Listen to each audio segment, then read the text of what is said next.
Bara-barangay na pagbisita sa mga sementeryo sa Dagupan City nagsimula na ngayong araw. Sundan sa report ni Russell Simoryo. Maagang nagtirik ng kandila sa nicho ng kanyang yumaong asawa si Aling Josephine. Ngayong nagsimula ng clustered barangay na pagbisita sa sementeryo, nagalay din siya ng taimtim na panalangin. Ayun na ang nakagisna natin sa parang pagpapahalaga sa kanila kahit wala na sila.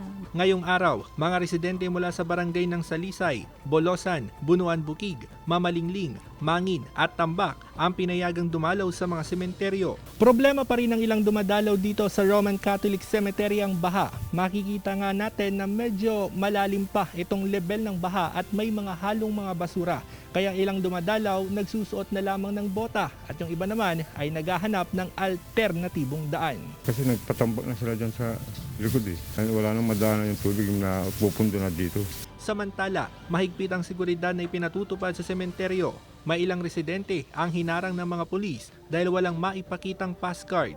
Mamayang hapon pa daw ang schedule ng karanglaan. Sabi ko naman, babalik pa ako, ang layo. Kung pwedeng pagbigyan na lang ako. Nauna nang sinabi ng pulisya na mahigpit na ipatutupad ang no passcard, no entry. Hindi rin pinayagang pumasok ang mga bata kaya naiwan na lang sa labas ng sementeryo ang mag-inang ito. Susunod na lang po akong papasok pagkalabas po ng daddy niya. Wala po kasi magbabantay, sir.